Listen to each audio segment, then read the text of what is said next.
Good evening, everyone. I'm going to go ahead and call this meeting to order. If you would join us for the invocation, followed by the Pledge of Allegiance. Please pray with me if you'd like to. Dear Lord, as we gather this evening, we are reminded of the responsibility entrusted to us and the importance of the work before us.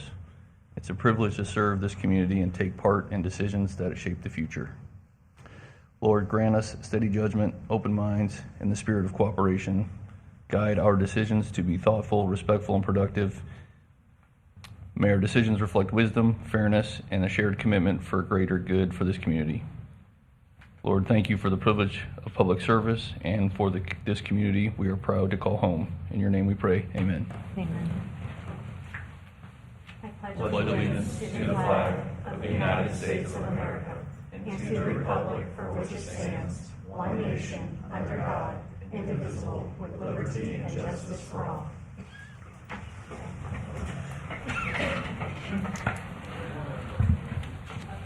All right. Before I ask for an approval of the agenda, there are going to be two changes. Under our public hearings, 10A5, I'm actually going to move down to number 7 so that our number 6 and 7, where we have applicants in the audience, they can be heard first. And then 9B1 is going to be pulled. Excuse me, not 9.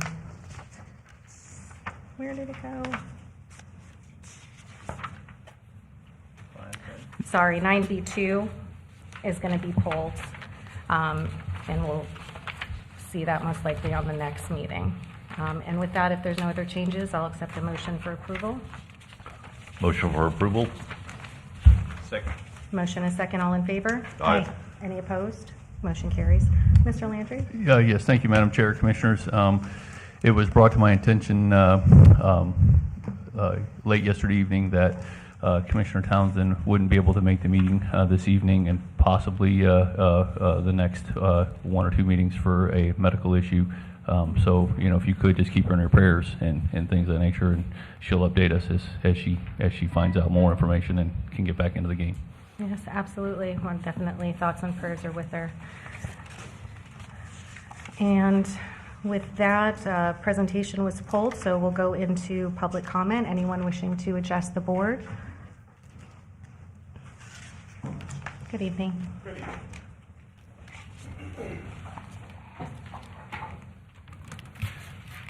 Good evening. Well, I surely hope that all is well with Kathy Townsend. I'm really sorry to hear that she's not doing well right now. Well, I wanted to address something. After my last time here, I heard that I should have been silenced. And let me be clear, this is America. Citizens do not need permission to question the government.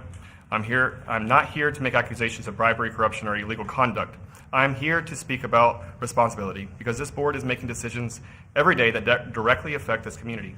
And with that comes a duty. Under the Florida law, conflicts of interest must be disclosed and should be said in the meeting, and not just I have to go do some paperwork and I'll be back. The public has a right to be heard, and under the First Amendment, the people have the right to speak, question, and challenge the government. Speeches do not have to be polite to be protected. Discomfort is not a constitutional standard. Each of you took an oath to support and defend the Constitution. An oath is not ceremonial. It is a binding commitment to operate within the Constitution and faithfully perform the duties of this office. That means when you sit in those seats, you are not acting as a private individual. You are exercising public power, and that power is limited. Thomas Jefferson reminds us the basis of our government is the opinion of the people. The government exists because of we the people. The authority in this room comes from the people and is limited by the rights of the people. As Alexander Hamilton put very simply, here the people govern. Your voice in that seat is supposed to be the voice of your constituents, and representation does not stop when participation stops. Now, this is not about one issue, but it does show up in how issues are handled. When the public sees inconsistency, whether it's recusals, disclosures, or how standards are applied, that becomes a process problem. And process is what builds or breaks public trust. From the public's perspective, there have been recusals tied to a major development, District 5. And in other situations involving similar or related parties, there have not been a recusal. So I want to be clear. I'm not making accusations. I'm asking for consistency because the public should not have to guess how decisions are being made and when authority is exercised. It carries responsibility. Legal protections exist for public officials, but those protections depend on staying within clearly established constitutional limits. That's the framework this system was built on. So my only question is have any of you actually read the full Constitution? Do you understand more than just the first 5 amendments of the Constitution when you're sitting up here making these votes? Thank you. Thank you. So really quick, I believe it's Justin Harrison. Is that right? I didn't want to interrupt you. Justin Harrison. Harrison. Thank you. Yes, thank you. We're still under public comment. Anyone else wishing to address the board? Seeing no movement, I'm going to close public comment and come back to our proclamation for National Nurses Week in St. Lucie County. Resolution number 26-068, a resolution proclaiming the week of May 6 through 12, 2026 as National Nurses Week in St. Lucie County, Florida. Whereas the Board of County Commissioners of St. Lucie County, Florida has made the following determinations. Nurses are the backbone of the healthcare system, providing compassionate, skilled, and evidence-based care to individuals, families, and communities across St. Lucie County. Nurses play a vital role in promoting health, preventing illness, and improving patient outcomes across diverse settings, including hospitals, clinics, schools, and community organizations. The dedication, resilience, and unwavering commitment of nurses have been especially evident during times of public health challenges, demonstrating their courage, leadership, and adaptability in the face of adversity. Nurses serve not only as caregivers, but also as educators, advocates, and leaders who contribute to advancing the quality and acceptability of healthcare within our community. The education and preparation of future nurses through institutions such as local nursing programs and partnerships with healthcare organizations ensure the Aye. Any opposed? All right, we have with us today Lisa Rivera to accept the... Actually, Janae. Janae. Mhm. Oh, nice to meet you. This is the little one. Nice to meet you.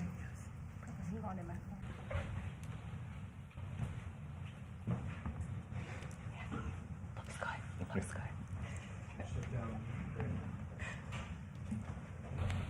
Have a good night, everyone. Evening, Corey.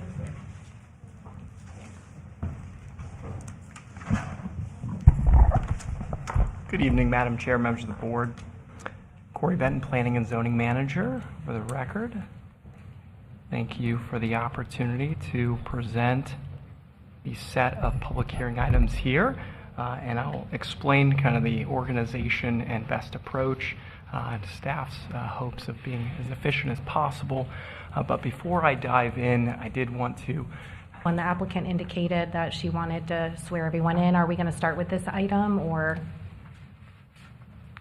Yes. Okay. Okay. So, Madam Secretary, we're going to go ahead and swear everyone in that might be testifying or producing information regarding our Project Orchid.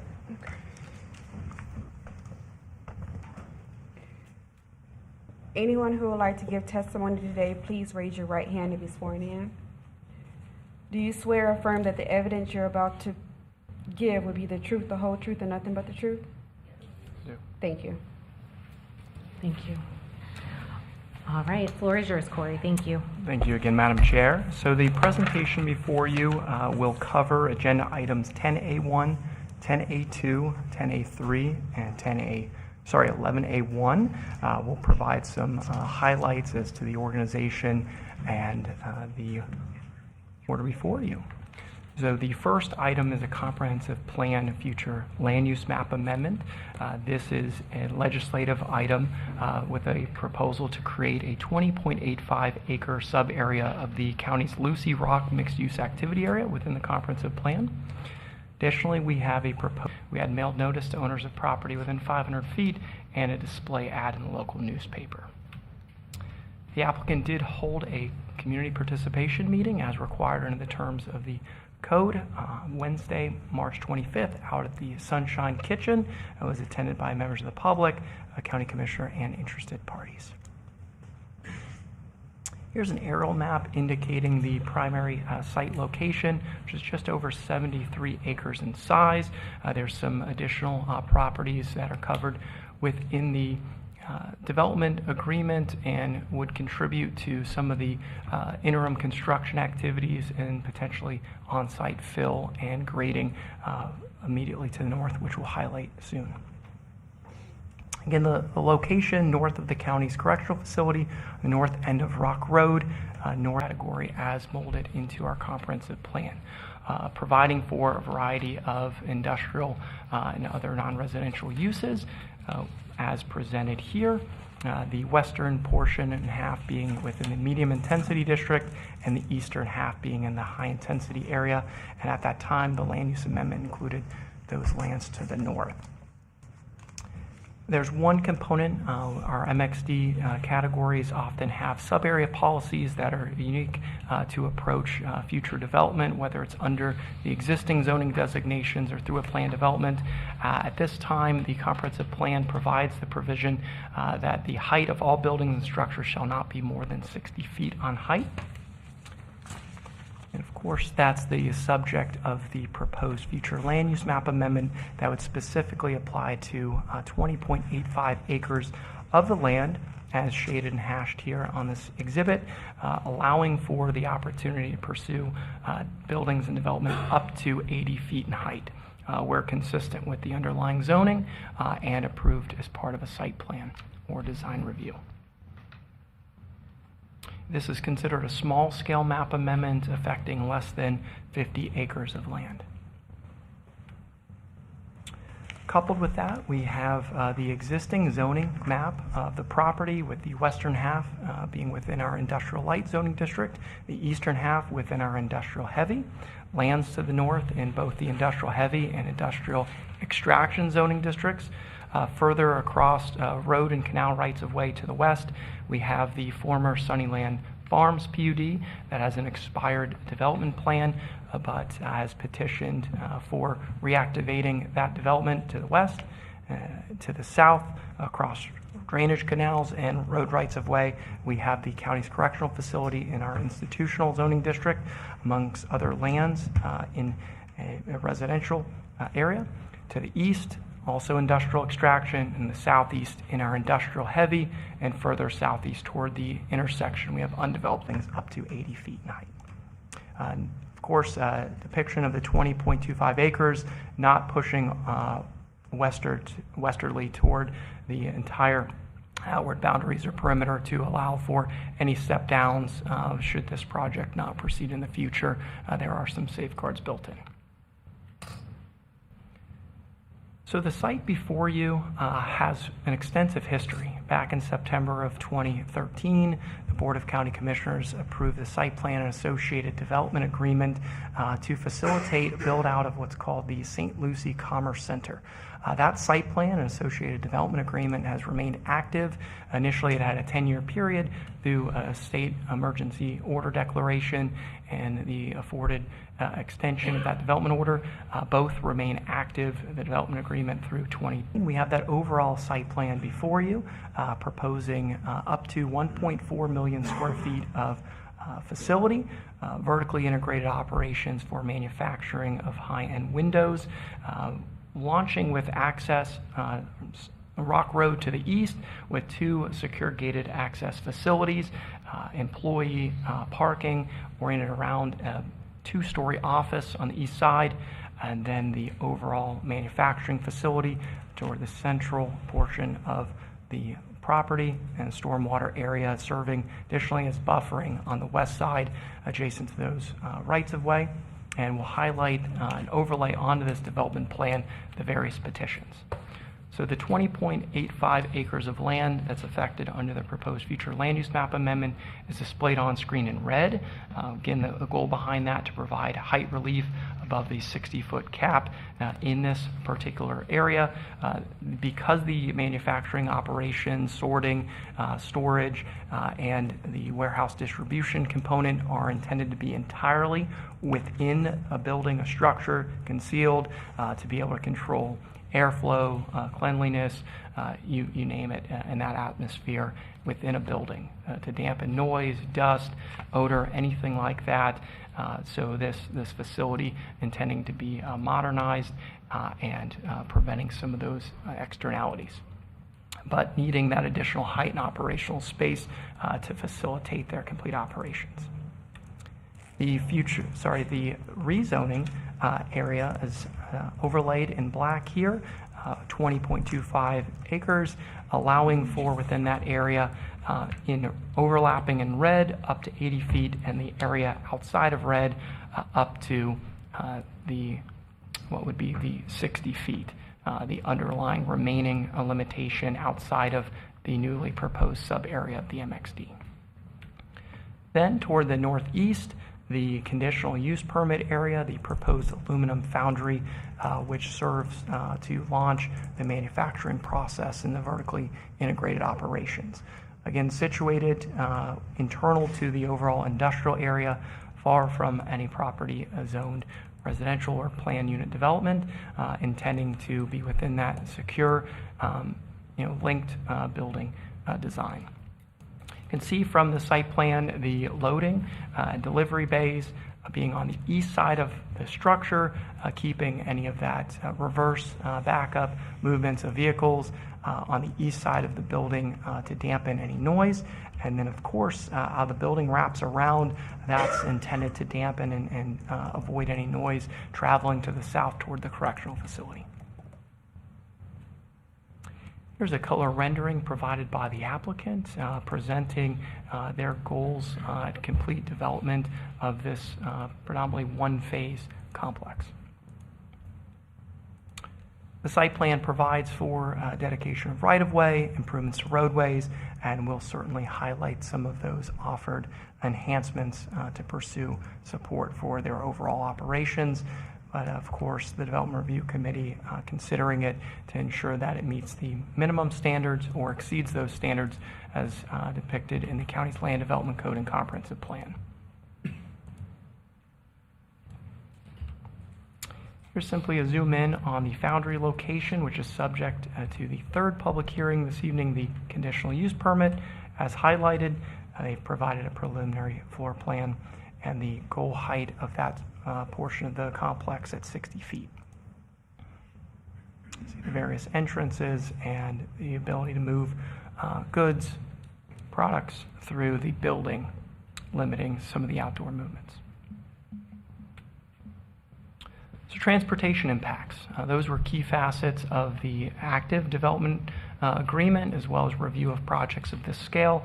As we've heard through some of the incentive discussions, the potential for substantial employment at Project Orchid, of course bringing employees in, deliveries, more an additional westbound lane Orange Avenue between Kings Highway and Rock Road, and then the installation of the traffic signal, as warranted. So this is simply a subset of the slated and recommended traffic improvements specific to that intersection at Rock Road and Orange Avenue. For context, this is a aerial exhibit with various development projects either approved, vested, or proposed for future consideration with regards to the location here at Project Orchid. Of course, some of the roadways on screen not in existence, but as we consider new development, whether it's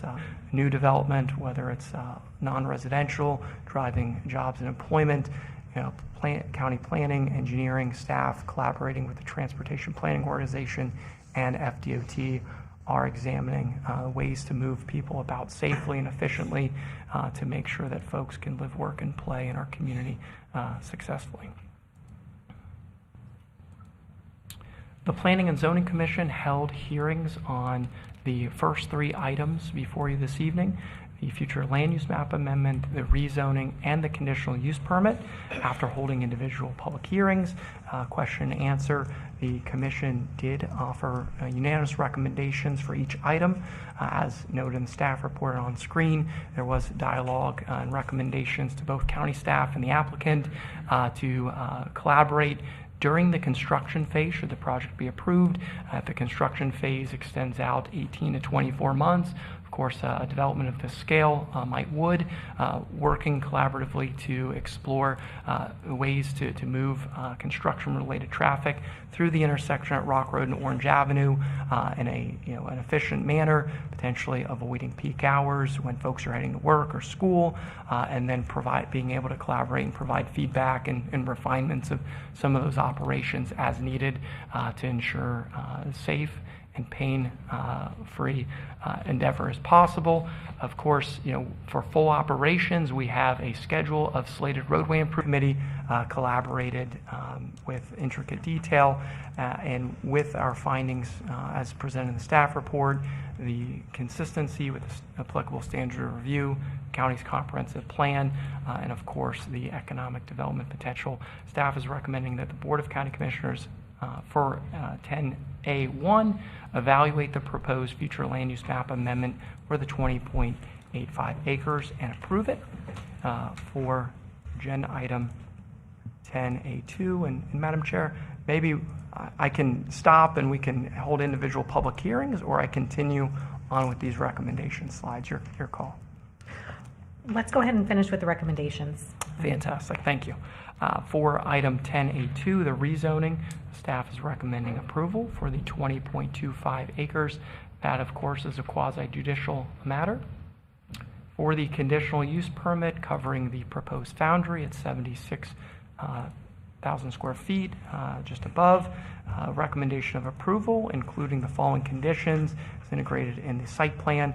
That site-specific control measures are integrated to minimize off-site impacts related to air quality, filtration, odor. Any light fixtures throughout the facility are downcast as to avoid any impacts on surrounding lands. The integration of a berm and opaque wall or fence within the western landscape area.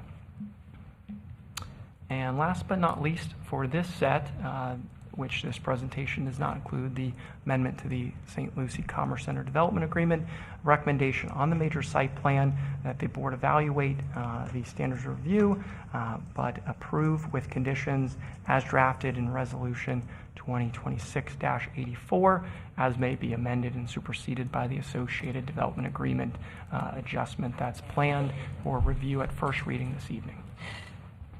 The applicant does have a presentation, and their design professionals and representatives are here to answer specific questions outside of staff's purview. Perfect, thanks, Corey. Before we proceed, though, since we've sort of meshed a couple of items together, so it made sense and we didn't have to hear it 4 different times over, but we're going to go ahead and do our disclosures right now to get them out of the way, if that's okay. Commissioner Classy? Yes, I'd like to disclose that I have met with the applicant team, staff, the general public. I attended the neighborhood meeting at Sunshine Kitchen and the Planning and Zoning Commission on April 16th. Thank you. Commissioner Lowry? Members of the Economic Development Council talking about the economic value of bringing to St. Lucie County, Ben and Corey, about site plan rezoning, building height, applicant, all about their company, the product, and the economic value bringing to St. Lucie County. And I am the applicant team, EDC, Katie and Knight, and Wes McCurry, talking about the company, potential incentives, job, employment. Our county team, from planning to administration to county attorney, and also watch the PNC.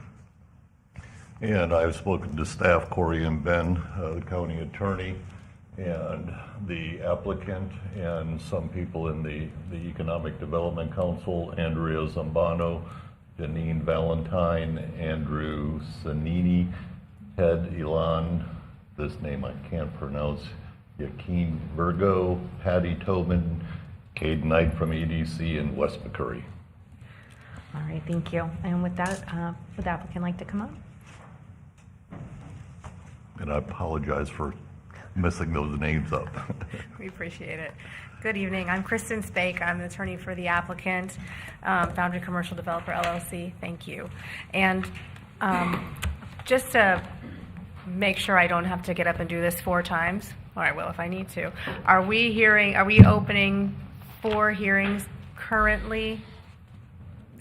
So I'm going to defer to my county attorney, but I do believe I'll still need to open each one up for public comments. That makes sense. Yes, I think each one needs to be opened up for public comment, but I think you are hearing everything they say for them all. Understood. I appreciate that. Okay, in that case then, I will only do this 1 time, so thank you. I thank you to staff, and Corey's so much more eloquent, and he did a great job of saying it, but we really appreciate the thorough review and the time and effort and the recommendations of approval, of course, and thank you to you all, Madam Chair and Vice Chair and members of the Commission, for your time and attention to our presentation and your consideration of the project. We're joined here today by our development team, and I have here resumes for each of our experts. I want to submit those into evidence now to document their expertise and qualify them as experts. So I have a resume for Stephanie Guerra, our traffic engineer, Paul Ezzo, our environmental consultant, Jordan Haggerty, our civil engineer, and Paul Anderson, also our civil engineer, Patty Tobin, our planner, and Unique Virgo, the representative for the applicant. And so I have 4 sets of them. If you would just hand them to the secretary you. right here, and she will make sure they are entered in. Thank you. Thank you very much for that. And so we'll be pleased to answer any questions. You're going to hear from Patty Tobin in a minute to get a better presentation than I just gave. And we appreciate your vote of approval. Thank you. Good evening. Good evening, Chair, members of the Commission. Patty Tobin, HJA Design Studio. As you can see from the cover of our PowerPoint, that's the office building, which you'll be able to see from Rock Road.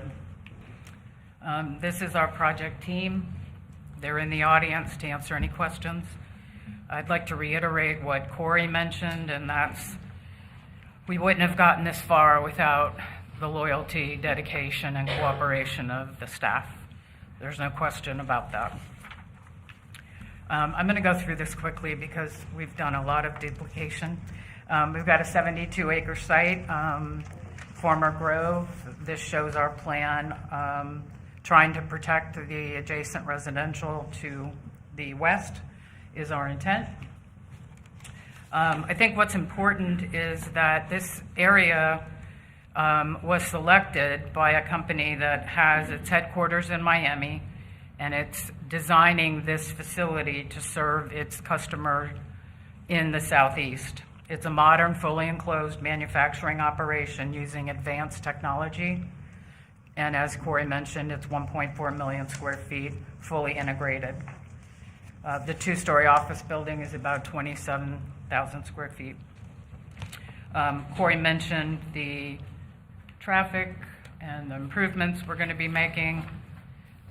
We did meet individually with some owners in the vicinity, and they're very happy to hear about the improvement to Rock Road.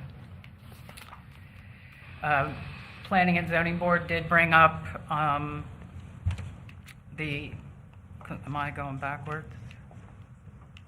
Oh. The construction impacts, and we're going to address those. It's important to the company as well.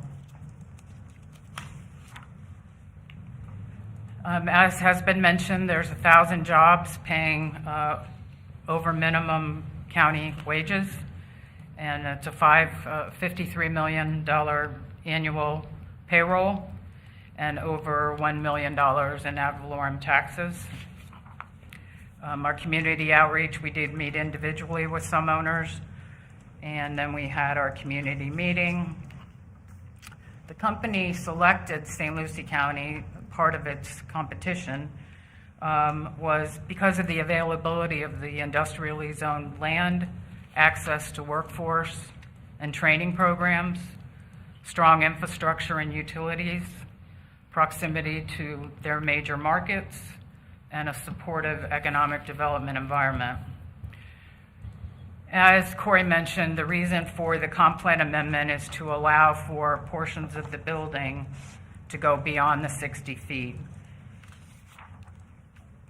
Due to the nature of the building, the enclosed system, and the production, about 6% of the building will need a height of 80 feet. And I think we have a plan I'll show later that shows those particular segments. So that's the reason for the comp plan amendment. This shows you the way the property is presently designated in the comprehensive plan, with the medium intensity on the west side and the high intensity on the east side. This shows the hatched area, which we'd be taking to high intensity again to allow portions of the building to be in excess of 60 feet. The rezoning, again, we have two zoning districts, IH and IL. Industrial heavy, industrial light. The industrial light limits, I think it's actually 50 feet, right? I have 60, it's actually 50 feet. The limits the height of buildings to 50 feet. Again, about 6% of the building will require that 80 feet. And the area is about 20.25 acres. And most of this is all required as a result of the production manufacturing process. Again, this is the current zoning, IL on the west and IH on the east. Proposed is the 20.25 acres to heavy to allow for that height allowance of 80 feet. The conditional use is for the foundry shown in blue, which is actually in the heavy already. It's not listed as a use in the industrial heavy zoning district, so staff had recommended that we apply and proceed with conditional use permit, and that's what we're doing.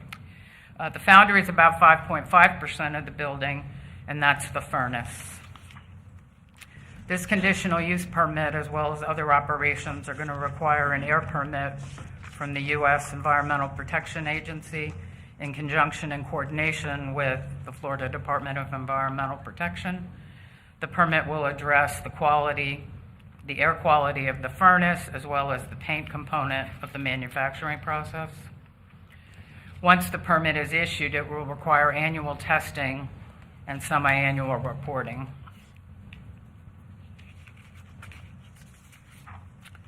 And you've seen our site plan, and I'm going to see if I can show you generally. Oops. See where the arrow is now? Well, can you do it on your end? Actually, those two, that shows on that one, Corey. You can see those two elevated areas on the that one and that one. Those are the areas where the height is necessary for the racking system. Thanks, Corey. Oh, it was actually on my landscape plan. I'll go through these quickly. These are building design. I think you're going to have it's going to be a very attractive building from Rock Road, and then most of it will be very few openings. The facility operates, again, Corey mentioned it, everything is enclosed, it's done within the building, nothing takes place on the outside.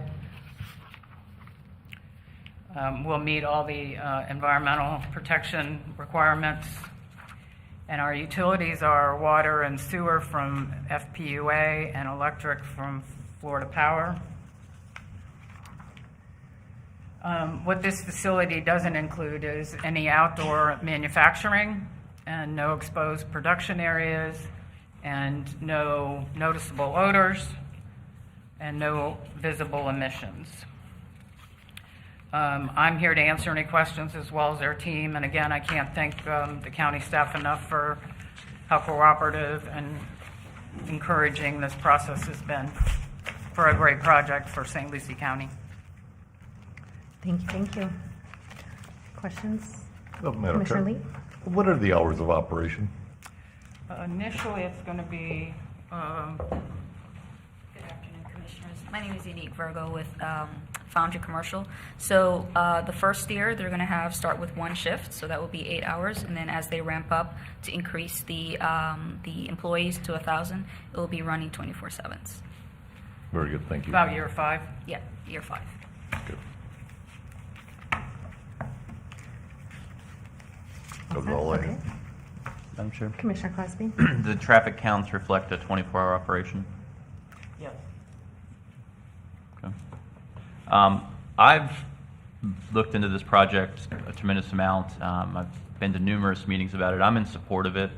I am interested to hear if there's anybody from the public here today that's not specifically in support of it, but the sheer number of jobs that it's going to produce and the average wage, I mean, it's most of the people that'll be working here will be making more than teachers in St. Lucie County, which is kind of sad. Also, today's Teacher Appreciation Day, just in case you were wondering. But I'm in support of the project. I do have a couple other questions real quick, though. Did we decide if the wall was going to go in front of or behind the retention pond in the back of the building? We're working out that design now with staff. Personally, I like the wall on the outside because then it makes the person that has the manufacturing operation take care of their property. But, We'd probably like you to take care of it either way. well, I know, but you know, people forget what's behind the wall. It's true. And then as far as the acquisition of right-of-way on Orange Avenue to accommodate the turn lanes, did we have visual of that on the presentation? I think we have something Corey's got. Madam Chair, Commissioner Clasby, the intersection, we can certainly pull up some of those specifics. Staff, because there are details as to how it would be approached in the development agreement, that's where staff loaded a lot of those details. But as it's, I think, a key factor of the major site plan and overall development, I've put on screen one exhibit. This exhibit is contained in the active development agreement with St. Lucie County and the St. Lucie Commerce Center. And this lane configuration, this design, which is 10 years old, 13 years old essentially, was prepared at that time, considering traffic activities in the area with the add-on development of over 1 million square feet of industrial space. It provided turn lanes, improvements, a secondary eastbound lane on Orange Avenue between Rock Road and Kings Highway, as well as signalization at this threshold over 1 million square feet. Just for graphic purposes, of course not a final design by any means, as those considerations are under development at the moment. The anticipation is that this project would be pursuing 2 eastbound lanes on Orange Avenue as well as 2 westbound lanes on Orange Avenue between Kings Highway and Rock Road, with a westbound to northbound right turn lane as depicted on screen generally. And so what I've mapped out, and again this is quick rendering for discussion, the dashed area in red is that area in which at minimum right-of-way needs are likely to occur. Now with stormwater drainage, with sidewalks, with other safety approaches, it's quite possible that trim of right-of-way would be needed east of here and potentially swinging into the radius at Rock Road and Orange Avenue. But yes, to your point, the development agreement identifies that likely need. It provides provisions for the developer to pursue actively that acquisition to facilitate the improvements. It has some metrics for them to adhere to in the event that the property owner to the northeast declines or rejects any attempts for negotiated purchase, and then it places basically a relief valve where the applicant would or developer would contribute up to 150% of the fair market appraised value, and the county then would pursue at the direction of the policymakers, potentially pursue that to facilitate that improvement. So there's a few different scenarios and options, but definitely the primary route and the goal is for all necessary improvements to be constructed and achieved by the developer, but certainly some options should that not be achievable. So could you just speak real quick to the timing of the roadway improvements versus the CO of the building and actually the operation of the building? Does it have to have first or? Certainly, Commissioner. And in the development agreement terms, we've spelled out a series of improvements that would be necessary prior to the certificate of occupancy, and then some of those that might be a more threshold item. So just for a quick reference, prior to the first certificate of occupancy, and this is linked to the the development agreement, but highlighted intersection improvements, Orange Avenue, construction of the turn lanes, southbound left turn lane, Orange Avenue, those second eastbound and westbound lanes, North Rock Road, they would need to improve the paved section terminates just north of the entry to the correctional facility. That would need to be extended north. They'd have a northbound left turn lane into their project entry, their first southern entry. Secondary entry to the north doesn't have the same volumes, and then improvements around to their northwestern access, and then certain improvements related to the final CO if there's different nodes or portions of the building, and then the threshold obligations, signals. There's the warrant evaluation where during that phase 1 operations, 8 hours, single shift, it may not trigger the need for the signal to be implemented, but that's where we would capture traffic volumes after 90 days of CO, 180 days, 360 days, something like that, to make sure that that signal is launched when needed. Very similar case study is down at the Kings Highway warehouse south of Love's on the east side of Kings, and Stonemont Financial Complex on the west side. They built the entryways. As they were gearing up and hopeful to have occupants of those buildings, the signal design, permitting, and construction was facilitated. It's more of a passive intersection now, and would be signal optimization and transition when the time comes that signal needs to be accommodating traffic and truck movement. So stages for the signal itself based upon traffic volumes. But of course, a commitment documented in the proposed development agreement amendment. Okay. That's all the questions I have for now. Okay. Madam Chair, Commissioner Lowry? just a couple comments. I think this is the first project of this size as far as the amount of jobs, kind of echoing what Commissioner Clasby said, the amount of jobs that are being proposed, and I really, truly appreciate it, because sometimes we have businesses that come in and they may only be projecting to, fill 100 seats in jobs, and 1,000 is truly significant for the state of our economy here in St. Lucie County. So I really think also staff did a great job with all the detailed conditions of approval for the infrastructure, making sure it's in place. And I look forward to this being approved. I think the building is absolutely beautiful. The aesthetic looks amazing, and can't wait to see this up and going. Thank you. You lean forward? Okay, I wasn't sure.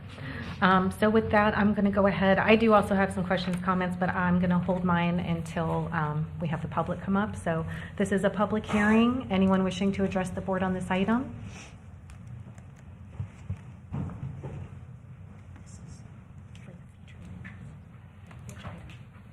Okay, so for clarification, it's item 10A1, which is going to be the future land use map amendment. Perfect. Justin Harrison. I just like to say that I think this looks good. I mean, it's in a heavy industrial. Heavy industrial allows for a lot of environmental, type of industries to come in. I think this is a good industry to come in to that heavy industrial. Getting a little bit of a, change from light industrial to heavy, I think is beneficial, since everything that they're going to be doing there. The only concern that I would have had is pretty much been covered, which is going to be the traffic there at Orange Avenue and Rock Road. So I think the project looks really good, honestly. Thank you. We're still under public comment. Anyone wishing to address the board on this item? Seeing no movement, I'm going to close public comment. I have a couple questions. So I don't know who wants to speak on behalf of the foundry component from the applicant side. Okay, you're good. You're good. So, the foundry is obviously very intense. It melts metals. So what sort of vibration or noises can we expect? And then after that, I'll defer over to Corey and see if we've put any guardrails to address those, if there's any. Okay, so within the foundry, the process is to receive the aluminum ingots. They're then sort of conveyed into a furnace, and then they're melted down. And then they're sort of formed into profiles, and they're taken over to the aluminum plant where they're essentially assembled into the windows. Vibration, I would have to sort of, take confirm with our client as to if there's any on the equipment. With regards to sound, everything is contained within the building, so either through dampening on the equipment itself or through the building itself would help with the sound. And just to add on to that, there is a quite intense filtration system. So once the furnace is operating, there's additional sort of a fume treatment system. So by the time we're exhausting from the foundry, it's a clean product, and that's what led to us having to get for an air permit. Okay. So then, Corey, it sounds as though our noise ordinance, that they wouldn't be exceeding that, so will we be putting that in there to ensure for the quality of the neighbors around them that will eventually be coming, that it's not sounding like a racetrack over there during certain hours of the day? Absolutely, Madam Chair. And condition of approval number 4 looks to implementation of those control measures to minimize those impacts that you stated. Our noise ordinance addresses receiving properties, particularly residential, which we would potentially have further to the west and southwest, far from the foundry, but definitely the overall facility being a consideration. Each component would need to adhere to that. Different times of day, 7 a.m. to 10 p.m. We have a 60 dBA level, 55 during the evening, nighttime, early morning hours. One consideration, as always, when we talk about that type of limit and regulation, could be establishing a benchmark or a baseline of noise. I know that's been discussed on various projects with members of the board, including this one, of making sure that that's established, presumably staff administered or oversight, but the responsibility of the applicant, so we can understand some of those control volumes from Interstate 95 to the northeast, anything that might be happening in the facility to the south, and even some of the industrial heavy operations to the southeast. So we have a good place to refer back to at the onset of operations. Okay. All right, got it. I do have some more, but that's really on the environmental side, so I don't want to do it under the future land use map one. Would you suggest I bring up some of these comments for the developers agreement, some of the things that I want to... So there's some things I want to ask the applicant. What I would like to do is, prior to them being operational, is for them to, for at least 90 days, monitoring the air quality in the area so that we have a baseline of what's out there before they start operating. I definitely want, or the board, to consider fence line and stack monitoring. You talked about the emissions, and yes, you do have to get a state air permit, but I think we all know what it's like when you're working with outside agencies. You're not always dialed in immediately when there's issues, and so I know it's very advanced. However, when you are talking about some of the chemicals that are emitted from foundries, I want to ensure that, again, we're keeping our residents safe. So those are some of the things I want to make sure that we have in place. And again, it depends also on the type of furnace. So now I'm really getting into it. Is it an induction? Is it a cupola? Is it an electric? But I want to make sure we have HEPA filtered vacuums. I want to make sure that the stacks are monitored to ensure visible emissions don't exceed a certain extent. So definitely want to address the environmental side of it. Again, I don't want to take up too much time, so I just want to make sure that I'm putting those comments on the record, and we'll need to address those further and make sure that they're encapsulated in the developer agreement or conditions of approval. Thank you, Madam Chair. And my recommendation would be as part of the third public hearing on the conditional use permits, and that's specifically the foundry element. Land Development Code Section 110704 regarding conditions on conditional use permits provides that the Board of County Commissioners shall attach such conditions, limitations, and requirements to a conditional use permit as necessary to effectuate the purposes of Section 110701, which is our general provisions, and carry out the spirit and purpose of the code and comprehensive plan. So I think those comments and addressing any potential adverse effects on adjacent properties certainly associated with that conditional use permit, that's the best place to recommend them, in my opinion. Got it. The development agreement might be another area to echo them. Okay. All right, so I'm going to stop my comments there. I do agree. I am very excited to have a big business like this coming in north of Midway Road for our North County residents so they can stop traveling so far. And again, the fact that I think, if I recall correctly, there's at least 5 essentially entry-level positions that are making well upwards of, $25 an hour. And we know the average is 28. So it's going to bring a really good injection in North County. So with that, if there's no other questions or comments for this one item, I'll go ahead and Make a motion to approve item A1, 10A1. Second. motion and a second. All in favor? Aye. Aye. Any opposed? Motion carries. All right, with that, we're going to go into 10A2, which we've already done the presentation. This is quasi-judicial. We've already done that. So I'm going to go ahead and open it up for public hearing. Anyone wishing to address the board on the rezoning portion of this same project, you have the floor. Seeing no movement, I'm going to close public comment, come back to the board for the rezoning portion, 10A2. Any further comments, discussion? No, ma'am. No? Not here. Madam Chair, I'd like to make a motion. Do we don't have to do a public hearing? Yeah, I opened and closed it, sir. Make a motion to approve 10A2. Second. Motion and a second. All in favor? Aye. Any opposed? Motion carries. All right. 10A3, the conditional use permit. I'm going to go ahead again. This is a public hearing item. Anyone wishing to address the board on the cup portion of Project Orchid? Seeing no movement, I'm going to close public comment and come back to the board.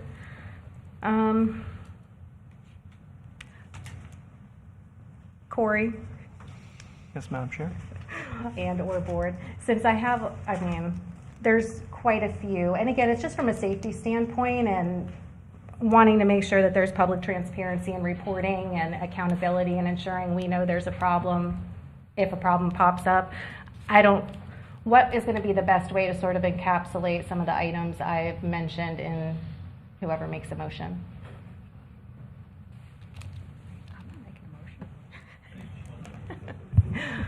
I believe you're in Resolution 2026-83, and under Provision B is the conditional use permit provisions. It already includes that the applicant shall implement site-specific control measures to minimize off-site impacts related to noise, vibration, and odor on adjacent properties.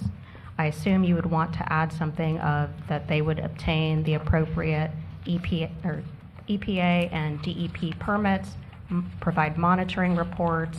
I forgot the rest that she said, so I apologize. No, I know, sorry, no worries. I'd like to have the 90 days of baseline air quality monitoring done ahead, so we have that baseline. I want to make sure there's some sort of monitoring, like a fence line and stack monitoring systems, which are pretty standard from my understanding. Again, depending on what type of foundry, I want to make sure if it's applicable that there's no dry sweeping and it's all enclosed handling. And then I want to make sure that these reports are accessible either via their website or submitted to us so that we have these in. Madam Chair. Commissioner Glassman. So, do we have the ability to make them do a pre-con environmental study, air quality? I do not know that answer. So, I mean, that's kind of my question. I understand what your idea is there, but I don't know if we can force them to pay for it. And then the ongoing monitoring from staff, that's a budgetary item as well, just to kind of keep in the back of our minds if EPA is already doing it. What were you thinking as far as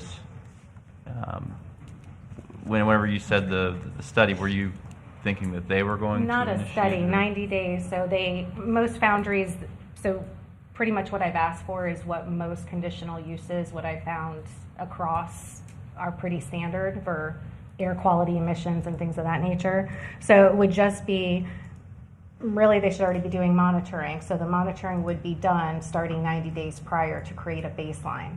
So it also goes to help them, right? Because if they don't have a baseline, then we can't say what chemicals are or are not in the air and how many parts per million at this point. So it actually also behooves them to also have that data. So I guess that's my question for the attorney. Do we have the authority to do that? Catherine Barbieri, County Attorney. At this point, we're looking right now to see if we're preempted by the state. I honestly do not know the answer. I was not aware that this was coming up tonight.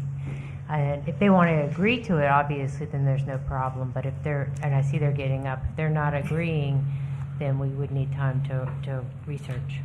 So Madam Chair, Commissioners, we do agree with the monitoring. So part of the air permit, the initial permit that is submitted to FDP, it's documentation.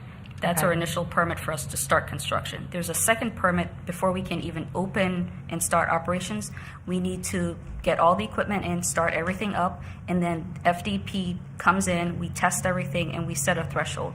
And then every year when we do our annual and semi-annual reporting, we have to maintain our base threshold. So that's for the life of the facility. Okay. So Perfect. Sharing those records with you when we submit to FDP we can absolutely do that. Okay, excellent. Thank you. Madam Chair, yeah, that was what we were probably going to suggest is putting on my old landfill hat. We had to do a lot of air quality testing and through the permitting process, most of what you're asking is part of that permit.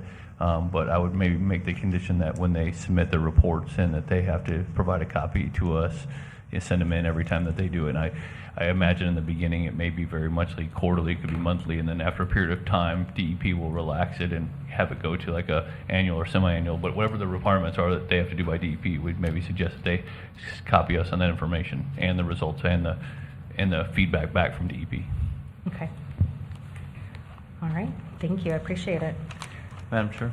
Commissioner Clasby? Corey, could you go over the elevations and just kind of, or maybe even the applicant, describe the foundry itself? Because before I ever saw any renderings or pictures, in my mind, I figured that there's going to be big chimneys, there's going to be big smokestacks, there's a lot of plumes coming out of there.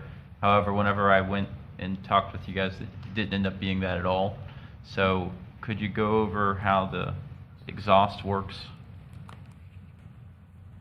Certainly, Madam Chair, Commissioner Clasby, and I would encourage the applicant to weigh in on, as we've taken a look at the site plans, some of the preliminary renderings and exhibits, which don't depict that given some of the internalization of the systems. But at this stage, we don't have the full comprehensive architectural design details that would come through Florida Building Code review and Fire Prevention Code review. So I think the applicant can certainly speak to that. Where there's any mechanical equipment and projections on the roof, traditionally staff's recommending parapets and other architectural design features to provide for concealment. But as presented in the renderings, there's not those intrusive fixtures as presented. And there's usually a lot of scrubbers and different systems attached to the roof line itself. And just for my own information, as far as our code goes for height, is a chimney considered the building, so it's restricted to the building height, or is it allowed to go higher? Commissioner Clasby, we have within our height definition, and there were some refinements years ago that we allow for some latitude for architectural features or mechanical equipment not to exceed 20% or 12 feet. above the maximum height to capture things, and that could be things like chimneys, spires. It could be solar equipment on top of a roof, things like that. So there's some latitude afforded in our height definition. Would the applicant like to tell us about the exhaust system? Sure. There is a fume treatment system that's part of the foundry, and it will be screened. It will sit on the east side of the foundry. So that is part of our design that we're going through right now with the design team, the mechanical engineer, and obviously our air permitting consultant to make sure that the design meets the requirements listed by FDP. And then, of course, the St. Lucie County Code with regards to height, noise, and vibration. Okay. Anything else? No. I'd make a motion if anybody else didn't want to. Oh, yeah. I have no more Commissioner comments. Lee, Commissioner Lowry? Any other comments? Okay. Commissioner Fowler, what was the conditions that you wanted to add? Maite was writing them, so I think she was writing them. I know she was writing them, I'm but I gonna don't know write- if she got them all. I'm going to read what I think I caught here. So the applicant would have to include copies of their EAP and DEP permits, have no dry sweeping, have enclosed dry handling, provide any reports that they have to submit for monitoring monitoring to EPA and DEP to us within, 10 days, 30 days. I don't know if you have a preference. And that the permit include 90 days of baseline monitoring. Is that good? Yes. Yes, sir. All right. I'd like to make a motion to approve item 10A3 with the conditions that Maite just said. Second. Motion and a second. All in favor? Aye. Aye. Any opposed? Motion carries. All right. And we're going to skip really quick and go to the regular agenda item 11A1, which was the site plan for Project Orchid. This is a regular agenda item, no public hearing. I'll come to the board here. Are there questions, comments? If not, I'll entertain a motion. Motion to approve. Second.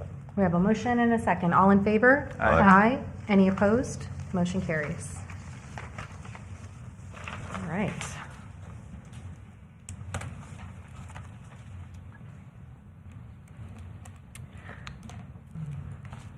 Thank you again, Madam Chair, members of the board. Item 10A4 is the first reading of the associated First Amendment of the St. Lucie Commerce Center Development Agreement. The public hearing for this specific item was duly noticed with separate notice, a display on the local newspaper, and mailers sent to owners of property within 500 feet. The development agreement, as established, covers the collective acreage displayed on screen, roughly 94 acres size, at the terminus of Rock Road. And the proposed amendment would trim that acreage, eliminating one parcel as displayed on screen, retaining the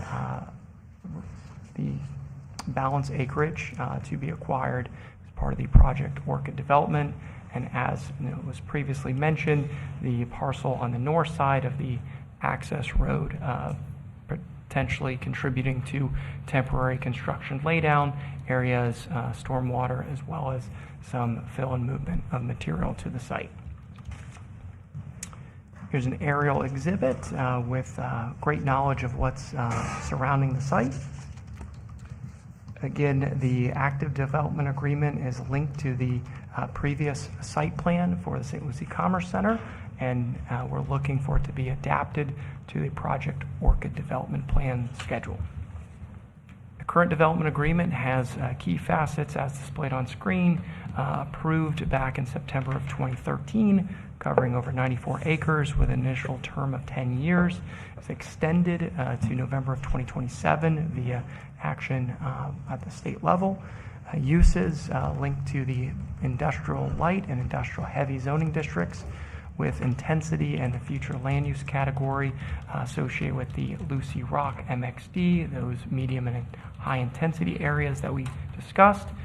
The development agreement does have a cap at 1.232 million square feet of building space. That would be increased with this amendment, and we'll detail that in a moment. Currently, the 60-foot height maximum that would be transitioned, and of course, retooling the associated site plan, landscape details, off-site improvements, and utilities and stormwater to serve this development before you. So highlights of the proposed amendment, trimming the acreage down to about 85.5 acres, new 10-year term with the option of a one-time extension up to 5 years, retaining the industrial light and industrial heavy use options, but aligning that with the zoning atlas acted upon by the board this evening. The intensity remaining within the Lucie Rock MXD with those changes from the small scale amendment acted upon by the board this evening, increasing that building space up to 1.4 million square feet and adjusting the maximum height up to 80 feet as integrated into any approved site plans and development designs, reflecting on the updated site plan and landscape plans, providing for off-site traffic improvements, those new detailed threshold improvements, and select proportionate fair share alternatives, and of course utilities and stormwater adapting to those needed services for this development plan. We've gone through their site plan and development approach in great detail, of course, with roadway improvements on the east and north side proposed, serve the project itself.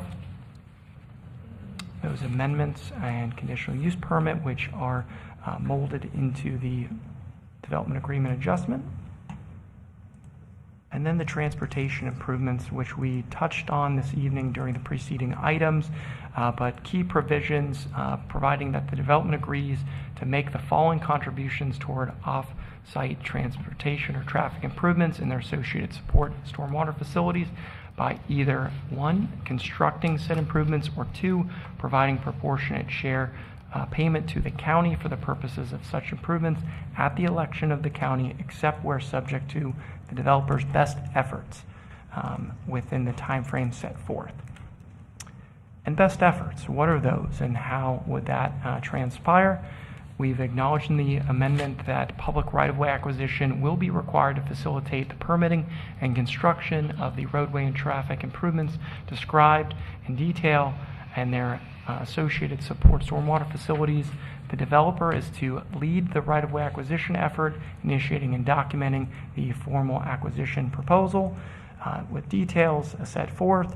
The development is also authorized to provide a compensation up to 150% of the fair market value appraisal, which is inclusive of the costs of the land purchase, property owner's attorney's fees, and consultant fees.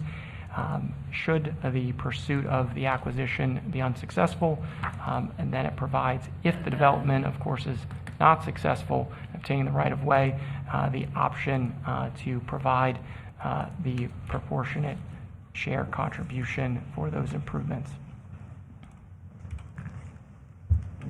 So what are those overall comprehensive improvements and which ones are linked to the likely right-of-way need?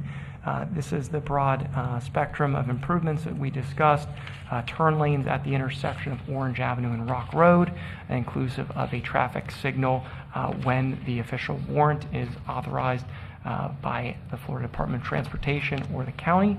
Orange Avenue expansion itself, the eastbound that second lane that was built into the preceding development agreement that exists, but also the addition of a second westbound lane from Kings Highway to Rock Road, in which that's the improvement in the provision that's anticipated to need the acquisition of that right-of-way, as well as the addition of that westbound to northbound right turn lane for traffic heading from the interstate or Kings Highway onto Rock Road heading to the facility.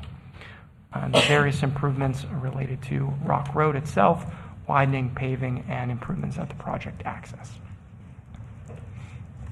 As we highlighted previously, essentially a 4-lane section between Rock Road and Kings Highway with a westbound turn lane approaching Orange Avenue. This is not to scale as to the length, but certainly staff's conceptual rendering just to show functionally what that type of adaptation from the active development agreement to what the likely design could be. And of course, the need to explore, pursue, and hopefully achieve right-of-way to facilitate the full spectrum of improvements. There's one aspect of the draft development agreement that's been presented during first reading, and of course, actions to approve or modify development agreements require 2 public hearings, 2 readings before the board. So tonight we're looking for your feedback, questions, and direction as to integral components of this amendment. And as drafted, there's, of course, under state law, the potential for impact fee credits from the county assigned to the developer or those folks improving roadways or providing payments in lieu of roadway improvements. But there is, in the background, consideration for economic development incentives. One facet of those eligible economic development incentives includes an impact fee, road impact fee waiver or mitigation waiver that's possible. And so staff, for your consideration, presented this potential clause within the development agreement amendment that where or if road impact fee credits are provided to the developer for such offsite improvements, the county may elect to limit or reduce the corresponding value of an economic development impact fee waiver for the project. It's certainly a matter for the board to contemplate as part of this development agreement and explore with the applicant requesting the adjustment to the established agreement. So in sum, staff is recommending the board evaluate the proposed development agreement as modified, explore any content with the applicant and staff, schedule the second reading at your scheduled May 19th, 2026 meeting to begin at 6 p.m. or soon thereafter. Of course, staff would provide public notice for that as well. Thank you, Corey. Questions? Otherwise, I'm going to go ahead and open it up to the public. Commissioner, I would recommend that you go ahead and do disclosures because we did another presentation. Thank you. Commissioner Clasby? My disclosures on this item are the same for item 10A1. My disclosures are the same as well. Likewise, my disclosures are the same. And likewise, mine are the same. Thank you. This is a public hearing item. Anyone wishing to address the board? Seeing no movement, close public comment, come back to the board for discussion.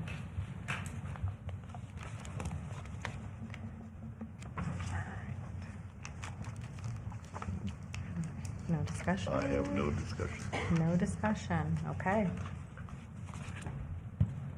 No? Well, I have a gavel, so I can't make a motion. Motion to approve. Second. There's a motion and a second. All in favor? Aye. Aye. Anyone opposed? Motion carries. Madam Chair, we'll be Thank you, back Corey. on May 19th for the second reading. Thank you. We will see you then. Thank you. Have a good night. All right. And we're going to move into Pit Stop Mini Market next. Madam Chair, we'll have Morgan Phelps, Associate Planner, up in just a moment. Sounds good. Have a nice night, everyone.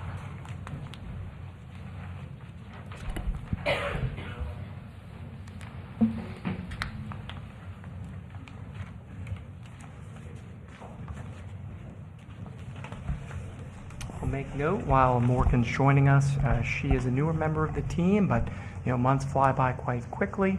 But this is first item before the Board of County Commissioners. Go easy on her. She is an AICP candidate.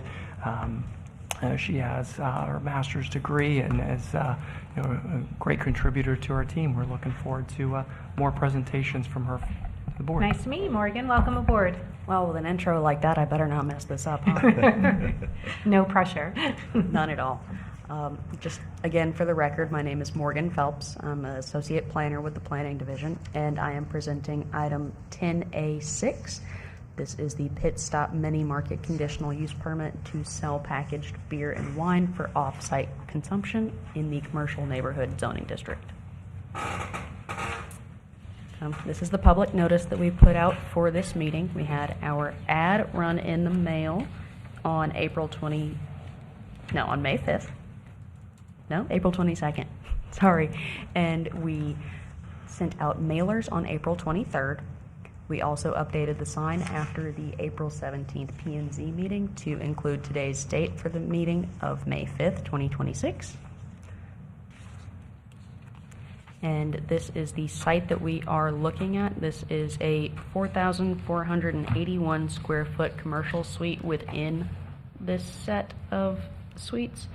And they are not making any physical changes to the site. They're just occupying. And it is located between Pandora Avenue, Palomar Parkway, and Turnpike Feeder Road. This is a close-up of the site, identifying the loading zone and the dumpster that's on site that will be used. One of the conditions of approval that I'll mention later is an enclosure for the dumpster that will be provided within 60 days of approval, just to spruce it up a little bit. This is a zoning map. We have the property in the center. There is a strip of commercial neighborhood zoning going from southwest to northeast, and it is surrounded by primarily residential zoning with RMH 5, residential mobile home 5, to the north, and then otherwise being surrounded by RS 4 and RM 5. It's Lakewood Park, calm, quiet, cozy.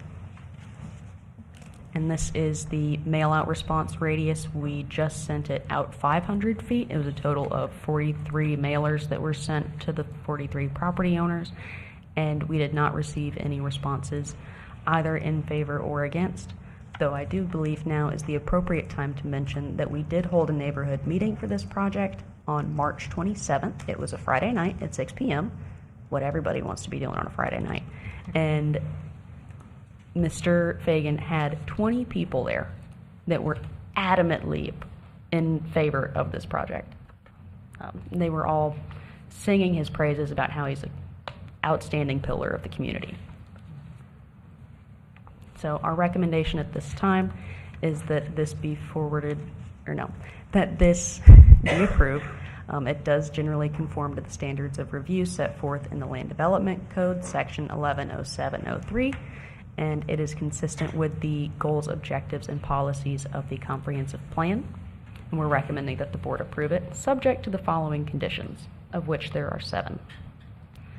So first is that the boundary and topographic survey shall be required for any exterior site alterations or expansion of alterations related to the conditional use, with the exception of landscaping or signage. That is because we did not require an updated boundary survey for this process, as they were not making any site modifications. The hours of operation shall comply with the Code of Ordinances of St. Lucie County and State of Florida Statutes, Chapter 561, Beverage Law Administration, and that means they will not be selling anything between the hours of 2 a.m. to 7 a.m. All alcoholic beverages sold on site shall be packaged for off-site consumption only. No on-site consumption shall be permitted.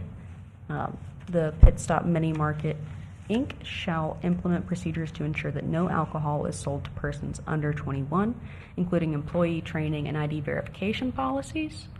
Alcohol-related signage shall comply with the county sign regulations and shall not be excessive or directed towards minors.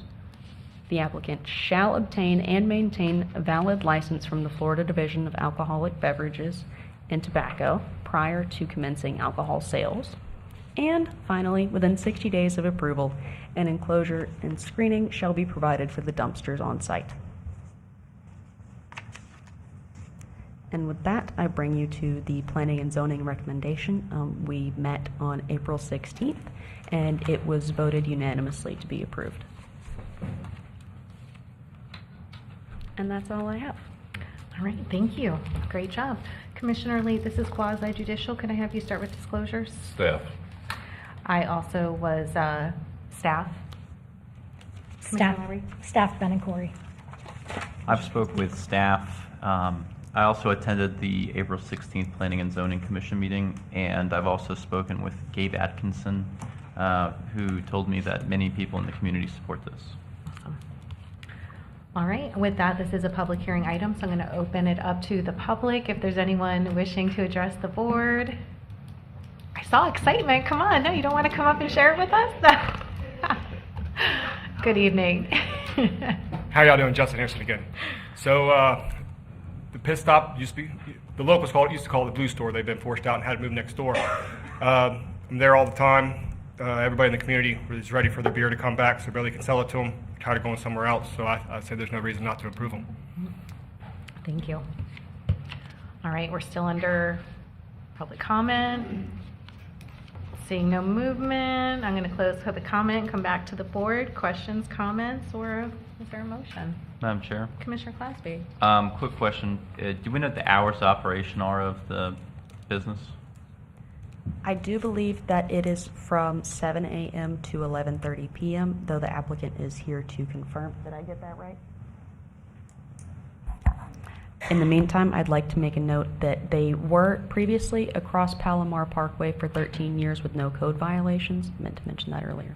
What's the hours? Good evening. Operation, dears? I'm Catherine Potter. I am the manager for Pit Stop Mini Market. Our hours of operation are 5:30 in the morning to 11:30 at night, Monday through Saturday, and then Sunday we are 6 a.m. to 10:30 at night. So my reason for asking that was I don't like restricting them only to 11:30 on the alcohol, because if they chose to extend their hours to midnight or after, I mean, I would like them to still be able to sell until the state mandated time. Absolutely. Thank you very much. Anyone else? You need a motion? Yes, we do need a motion. I make a motion to approve. However, I would like to take off the restriction of the 11:30 cutoff for alcohol sales and just revert to the state law. State law. Okay. Second. Motion and a second. All in favor? Aye. Aye. Any opposed? Motion carries. Great job. All right, and we're going to now move into Linda Vista Trails. This is also quasi-judicial. Commissioner Clasby?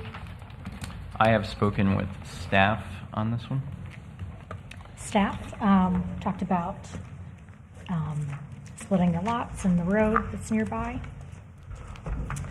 I spoke with our planning team and also Scott Mosher, the applicant, in regards to the overall project and what he's trying to achieve. I spoke with staff and a neighbor, Connie Childs, about the project. All right, we're all set. Okay. Once again, Morgan Phelps for the record. This is Linda Vista Trails road paving waiver, and it is item 10A7. And I have Grant Chambers here just for emotional support and to answer any questions we might have along the way.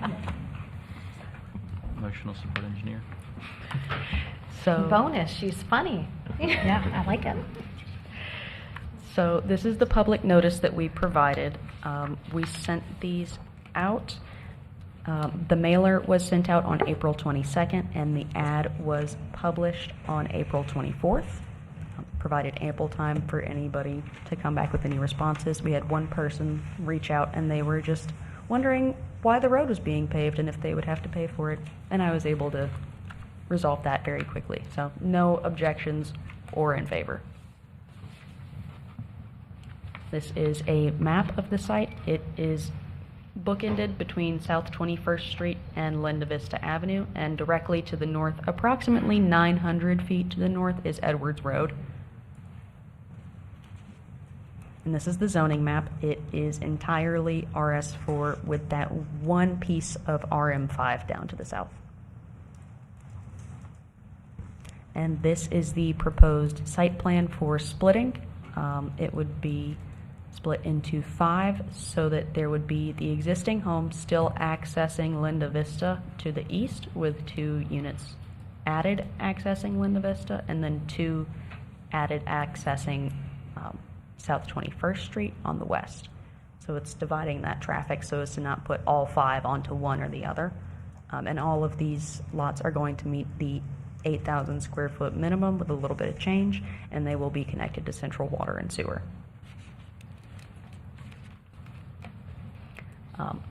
Both South 21st Street and Linda Vista Avenue are county owned and maintained, but they are substandard. Currently, the county doesn't have either of them in their 5-year road paving plan, and the existing right-of-way width is sufficient for meeting county standards.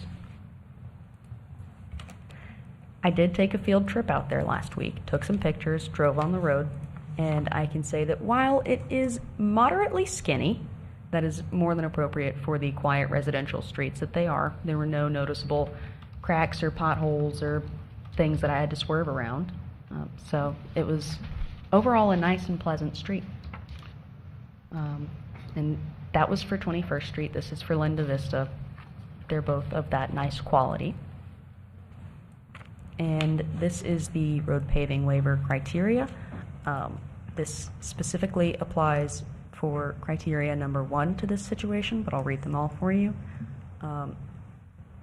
Road paving can be required that the road is not essential to providing adequate access to the proposed development and through the surrounding area, or that the road will be paved as part of the county's 5-year road program or an approved municipal service taxing or benefit unit, or that the access road does not have adequate right-of-way in which to construct the necessary paving improvements in accordance with the county standards.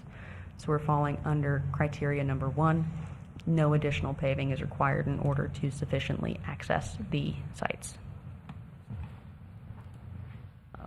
This is our analysis. Both Linda Vista and South 21st Street are not in the county's 5-year road paving program.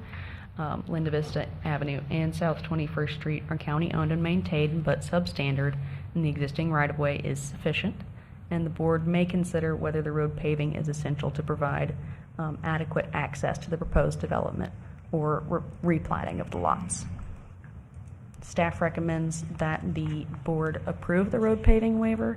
It is found to conform to the standards of review set forth in the Land Development Code section 70507B2, and it is consistent with the goals, objectives, and policies of the comprehensive plan.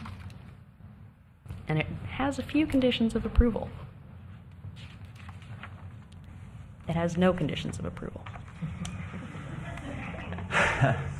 I think just one. They're in waiting. I did not put that part in there. Okay. Anyway, the developer shall include language on the plat stating that the owners, heirs, and assigns of the lots known as Linda Vista Trails to participate and shall be a yes vote in any lawfully established MSTU, MSBU, or other special assessment district created for the purpose of providing paving and or drainage improvements to Linda Vista Avenue or South 21st Street adjacent to the sites. And that's the one condition. Got it. Thank you.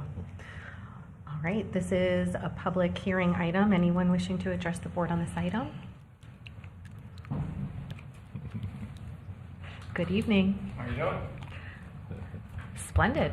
Justin Harrison here again. So just full disclosure, I am working with Scott and Jessica on this project, but ultimately they're not adding any additional lots to the neighborhood. It was already previously platted.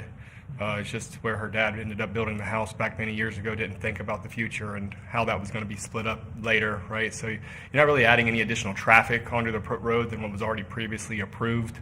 On either side. I think laying it out on having the 2 lots on both sides rather than the previous plat where they could build or have access to both sides of the road, does limit a little bit of, additional traffic on one road or the other. So I don't really see any issue with it, considering that you already had it previously platted for that many houses to be there. But unfortunately, the house was just kind of built in the center of one of them. Thank you. Still public hearing. Anyone wishing to address the board on this item? Seeing no movement, I'm going to close public comment, come back to the board. Questions, comments? If not, I'll entertain a motion. Motion to approve. We have a motion. Is there a second? Second. Motion and a second. All in favor? Aye. Aye. Any opposed? Motion carries. Excellent. Congratulations. Thank you. All right, and now we are moving on for our ear amendment.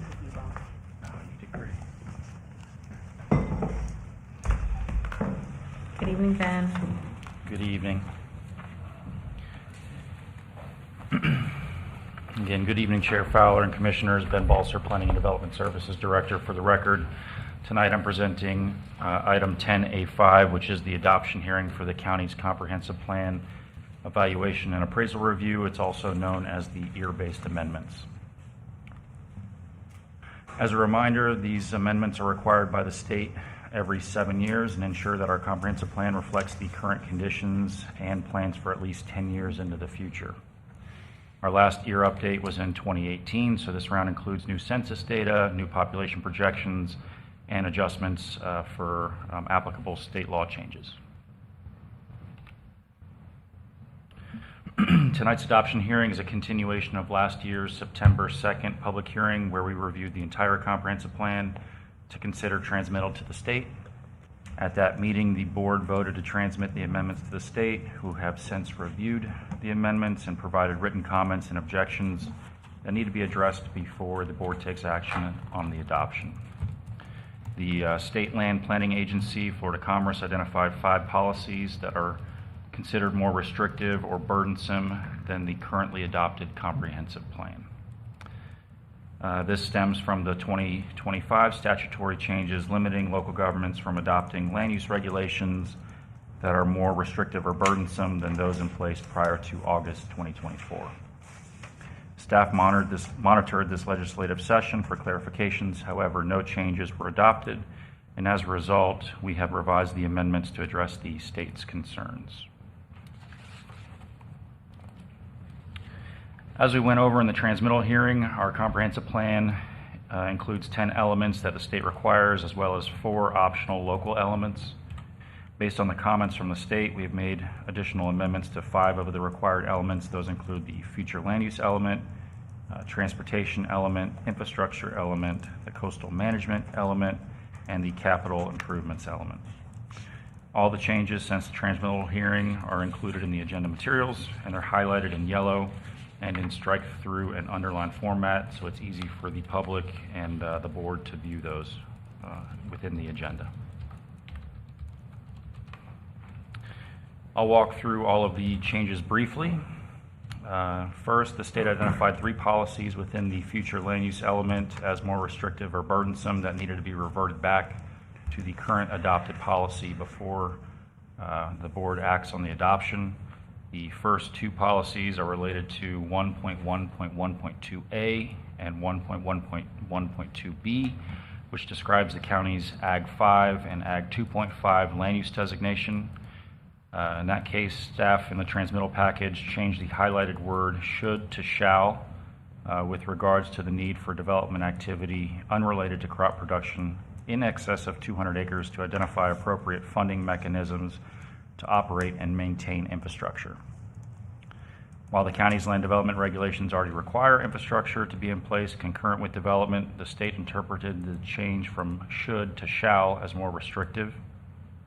The state's other objection in the future land use element was in subsection J of the same policy, and this relates to the commercial land use designation, where staff added language that would require all commercial development to be served with public or private services or facilities prior to development. To address the state's concerns, staff has removed the added language and reverted back to the current adopted policy within this section of the comprehensive plan. The Florida Department of Transportation did not provide any objections, but they did provide some technical assistance comments, and staff addressed those through amendments to the transportation element. The first one is staff amended outdated terminology of the word accident to crash, and that's the industry standard. Next, at FDOT's request, we added language to policy 2.1.1.3 that adds a consultation component with the Florida Department of Transportation when the county is considering infrastructure needs on the state's strategic intermodal system. And the last suggestion by FDOT was to include language as a footnote in the table in policy 2.3.1.2 allowing the county to consider assisting and funding the construction of sidewalk gaps along Indrio Road, US 1, Kings Highway and Turnpike Feeder Road, and State Road 70 or Okeechobee Road. This doesn't create a mandate for the county, but it preserves our ability to consider future funding for sidewalks within those areas.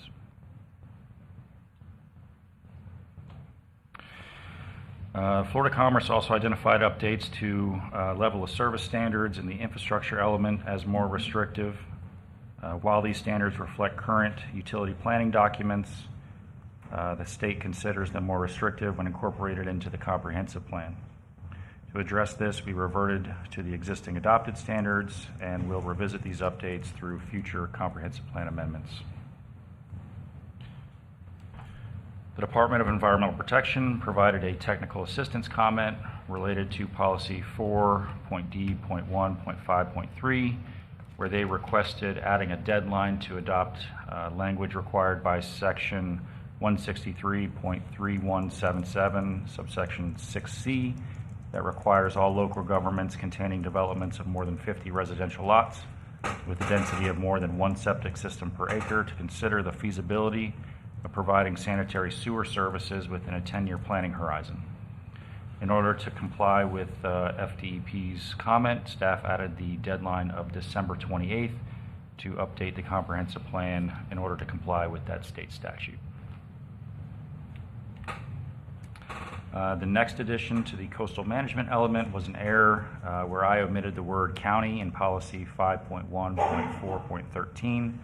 So that word has since been added to that policy.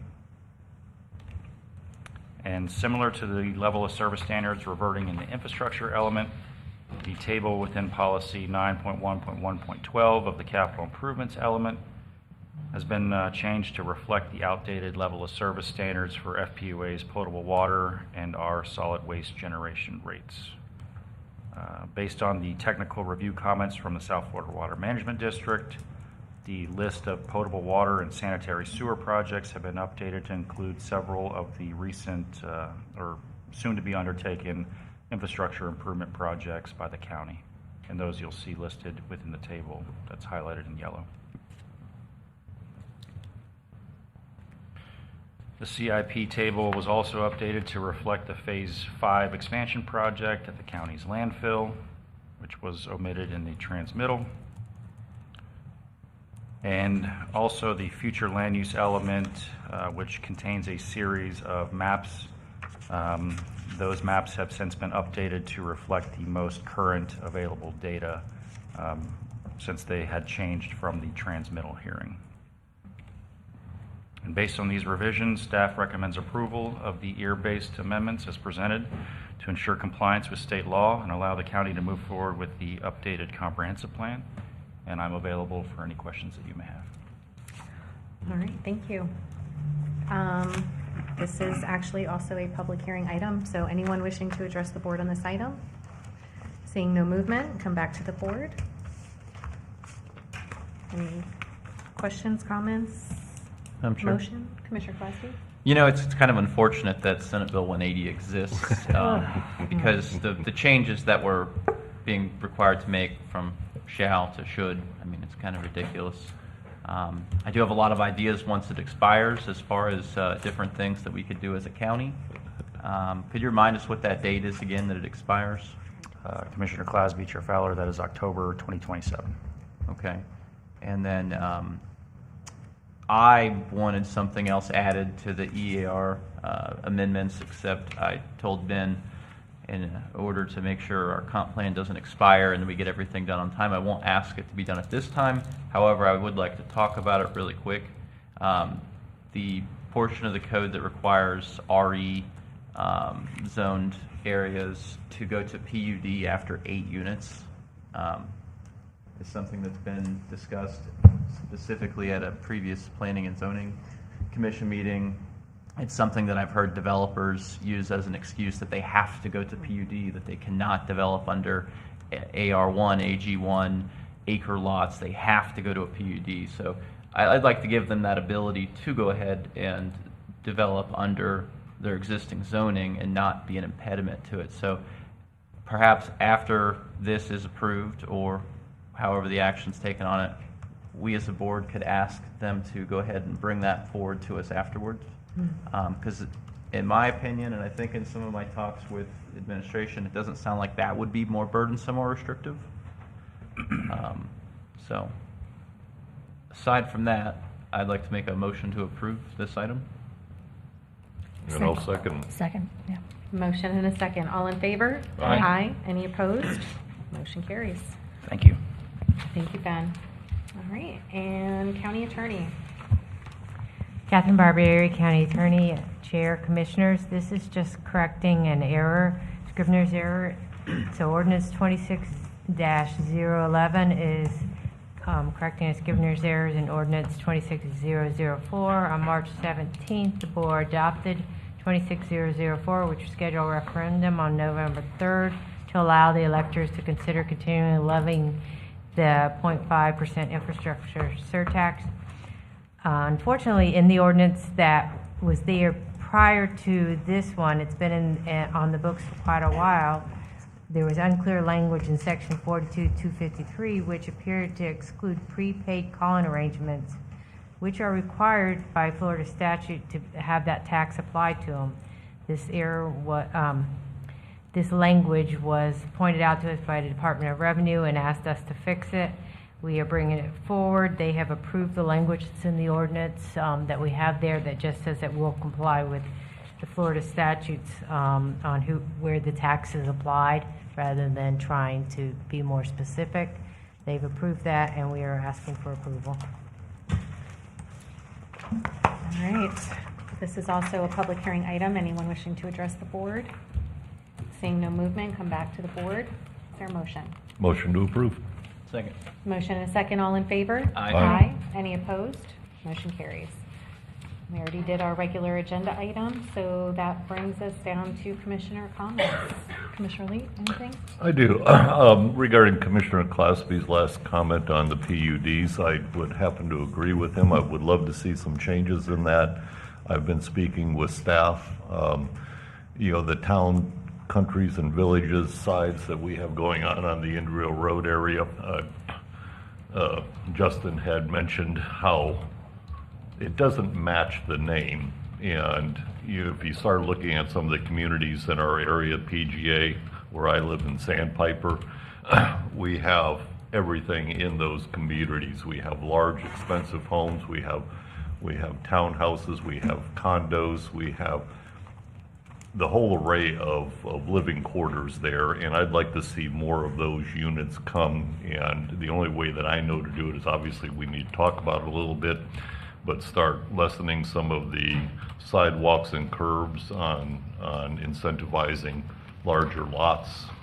You look at the Indian River estates and areas like that, they don't have sidewalks, they don't have curbs, and quite frankly, I don't think any of them want them in the larger lots. I do like the idea of the city being the central unit where you do have the sidewalks.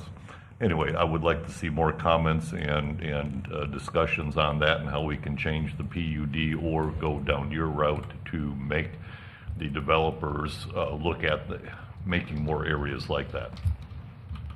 Thank you. Commissioner Lee? Yes, Madam Chair. I just want to publicly give all the nurses out there a shout out and thank you. I know nurses are the backbone to our healthcare system, and many of the hospitals are very understaffed and overworked. And I have one living at home with me today, and want to thank her for all that she does.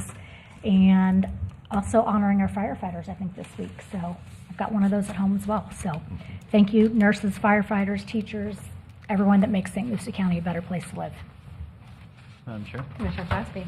So going on the thanks parade there, I'd like to thank all teachers, St. Lucie County, state of Florida, across the United States. Teachers are the foundation of this country. Nurses are too, but teachers are really what sometimes inspire nurses to become nurses. And I actually still happen to hold my education certificate here in Florida. I have two sisters that are teachers here in St. Lucie County still. So I come from a family of educators, and I mean to tell you that is quite the job, being a teacher in St. Lucie County. And God bless them. And also this week is testing week, so a lot of the schools are going through PM3. So that's a real trying time for teachers. So if you see a teacher, give them some coffee. Another thing is FDOT announced that Northbridge will be diverting traffic in the middle of May 15th, weather permitting. So just making sure that that's the correct date. So that's what the email said, May 15th, new traffic on Northbridge. I have a question really quick for staff, though, about that. When will the boat ramp open? We are trying to tie in, once they're completely done with construction, then we will be opening the boat ramp, because right now, a lot of what they're utilizing space-wise would interfere if we opened it up, and it would really mess up and slow down that construction. So we have agreed to wait for that to finish and be fully operational, then we would get the boat wrapped up and ribbon cutting and open it up.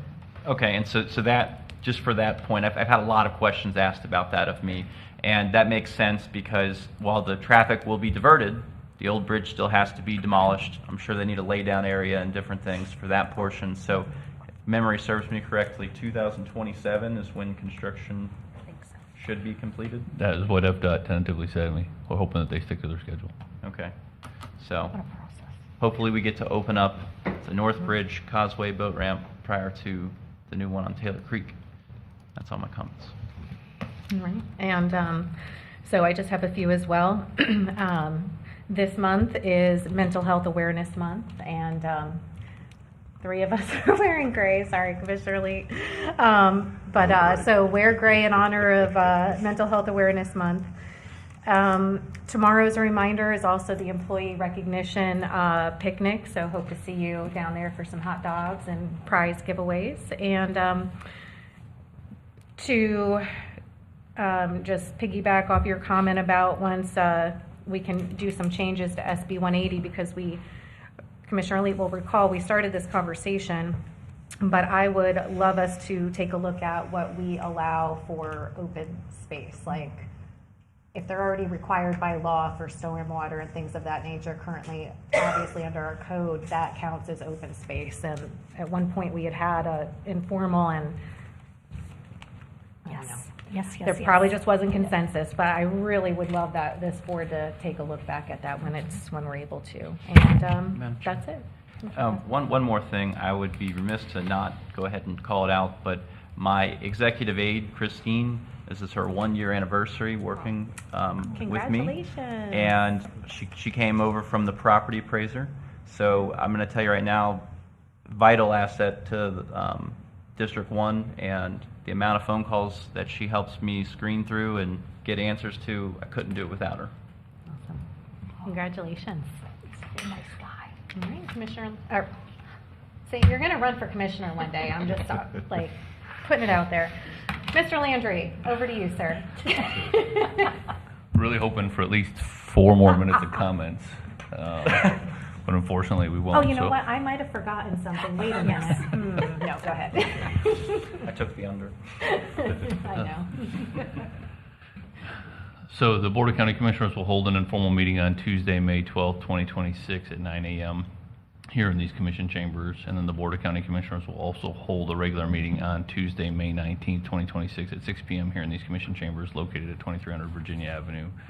And Eric will close us out with the final announcement. Thank you, Mr. Landry. Summer's right around the corner, and the Oxbow Eco Center has week-long day camps for students from elementary school through high school, taking place June 8th through July 31st. Some camps already have a wait list, so don't delay and sign up now. They can find out more details at the Oxbow's website at oxboweco.com. Thank you, Eric. And with that, we are adjourned. Enjoy the rest of your night, guys.